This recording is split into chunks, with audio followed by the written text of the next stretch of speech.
নমস্কাৰ। জয় জয়তে আপোনালোকৰ শ্ৰীচৰণৰ সেৱা জনাই নামঘোষা পাঠ আৰু ভাঙনিৰ মাজলৈ আগবাঢ়িছোঁ ৫৭ নং ঘোষাৰ পৰা ৬০ নং ঘোষা।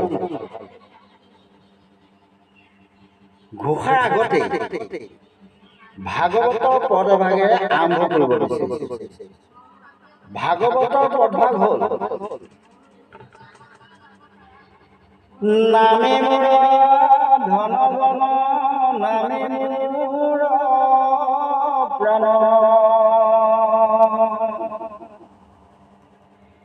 নামিনে সংসাৰত নাহি নাহি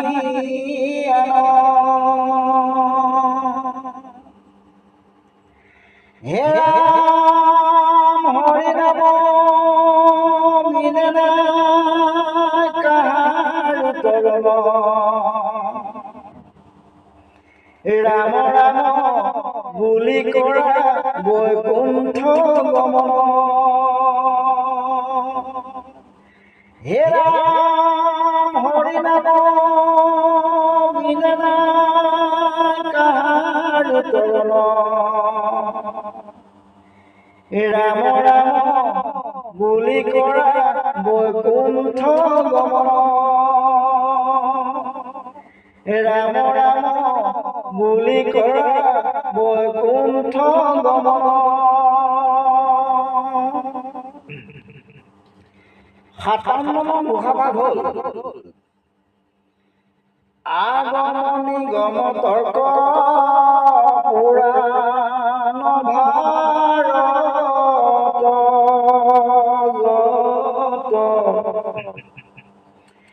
ইতিহাস তন্ত্ৰমন্ত্ৰ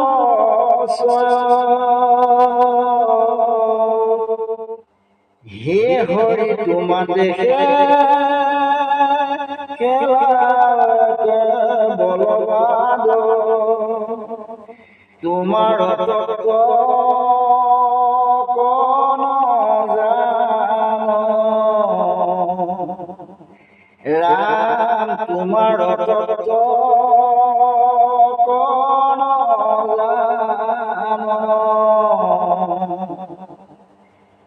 আগম নিগম তৰ্ক পুৰাণ ভাৰত যত ইতিহাসত তন্ত্ৰ মন্ত্ৰস্বয় হে হৰি তোমাৰ দেখে খেলা কেৱল বাদ তোমাৰ তত্ত্বক নজান। ভাঙনি ভাগ হ'ল আগম নিগম তৰ্ক পুৰাণ মহাভাৰত ইতিহাস নানা তন্ত্ৰ মন্ত্ৰসমূহ সকলোতে হে হৰি কেৱল তোমাৰ তৰ্কবাদ চলি আছে, কিন্তু তত্ত্বৰূপে তোমাক কোনেও নাজানে। আকৌ কৈছো আগম নিগম তৰ্ক পুৰাণ মহাভাৰত ইতিহাস নানা তন্ত্ৰ মন্ত্ৰসমূহ সকলোতে হে হৰি কেৱল তোমাৰ তৰ্কবাদ চলি আছে, কিন্তু তত্ত্বৰূপে তোমাক কোনেও নাজানে। এতিয়া ৫৮ নং ঘোষাভাগ। ৫৮ নং ঘোষাভাগ হ'ল অচক্ৰ ভোগৰ মদে মত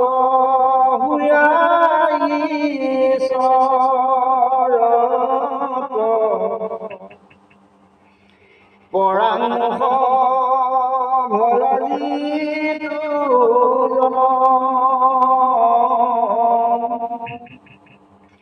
যেন জিন্না গাই সিটো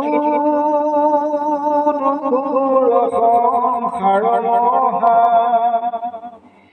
পংকে পৰি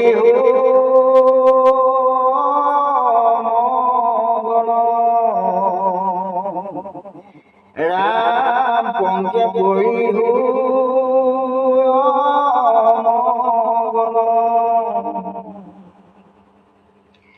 অসহ্য ভোগৰ মতে মত্ত হৈয়া ঈশ্বৰত পৰামুখ ভৈলা যিটো জন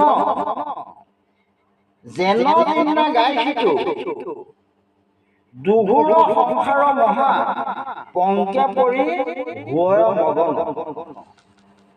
ভাঙনি ভাগ হ'ল যেনেকৈ এজনী দুৰ্বল গাই গৰু বোকাত পৰি ওলাব নোৱাৰা হয়, ঠিক সেইদৰে অসহ্য ভোগৰ অহংকাৰ মত্ত হৈ ঈশ্বৰৰ পৰামুখ বা বিমুখ হোৱাজন সংসাৰ মহাপংকট বা বোকাত মগ্ন। আকৌ কৈছো, যেনেকৈ এজনী দুৰ্বল গাই গৰু বোকাত পৰি ওলাব নোৱাৰা হয়, ঠিক সেইদৰে অসহ্য ভোগৰ অহংকাৰ মত্ত হৈ ঈশ্বৰৰ পৰামুখ বা বিমুখ হোৱাজন সংসাৰ মহাপংকট বা বোকাত মগ্ন। এতিয়া 59 নং ঘোষা ভাগ। 59 নং ঘোষা ভাগ হ'ল হৰি নাম ধবজা কৰি বেদ কণ্ঠ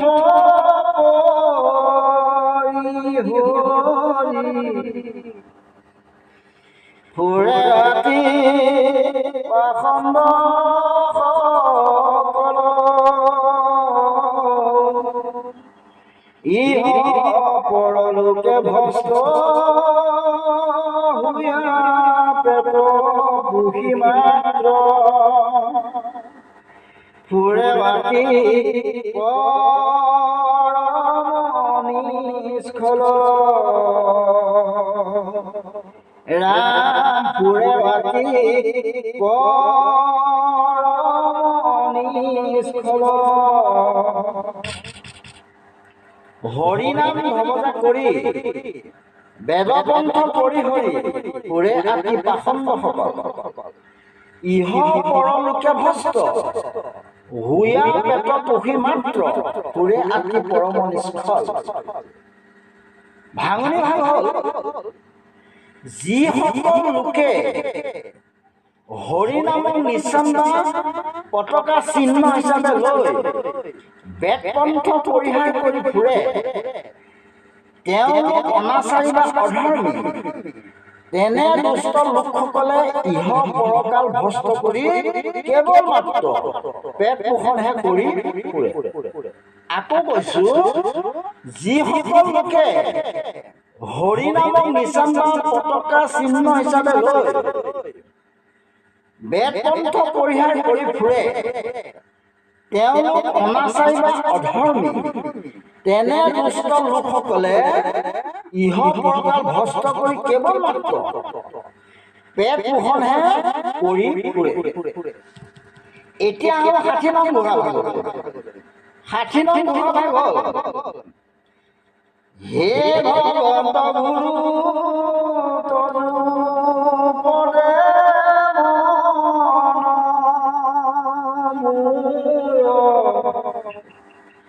যি কালত স্থিতি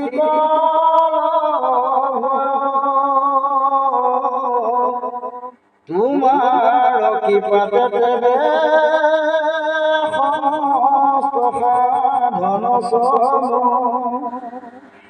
এৰাই সুখী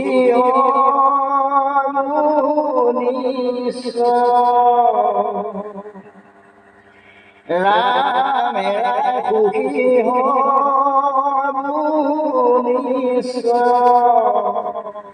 হে ভগৱন্ত গুৰু তদুপদে মনমূল যিকালত স্থিতিত লভয় তোমাৰ কৃপাত তেবে সমস্ত সাধন সম এৰাই সুখী হয় বহু নিশ্চয়।